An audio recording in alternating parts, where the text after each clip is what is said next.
Chemical দিতে চাইছি আরও গাঢ় করার। জলটা পুরো যেন লাল হয়ে যায় একদম, ঠিক এই লেভেলে রয়েছে।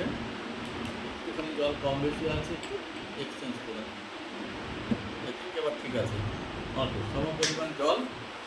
তো আমি এটাতে অল্টোসে তুলসী পাওয়ার আমি এখানে 10 ফোঁটা দেবো। 1 2 3 4 5 6 7 8 9 10। রিয়াকশানটা দেখে নিন একবার। আমরা জলটা দেওয়ার সঙ্গে সঙ্গে যখনই এটাকে একটু ঘেটে দিলাম, জলের কালার দেখুন, সাথে সাথে কিন্তু একদম সিম্পল যেমন অ্যাজিটিভ যেমন জলের কালার হয় তেমনই কিন্তু চলে এলো। দেখা যাচ্ছে আশা করি সকলকে।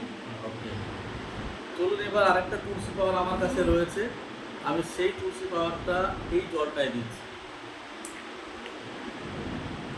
1 2 3 4 5 6 7 8 9 10।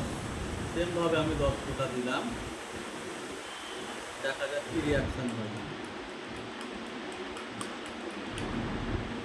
কি রিয়াকশন দেখা যাচ্ছে? জলের কালারের পরিবর্তন কিন্তু হয়নি এখানে।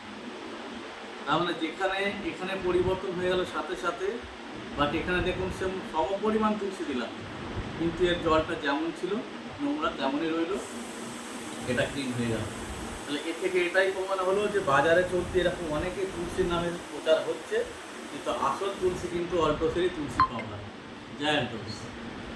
Thank you.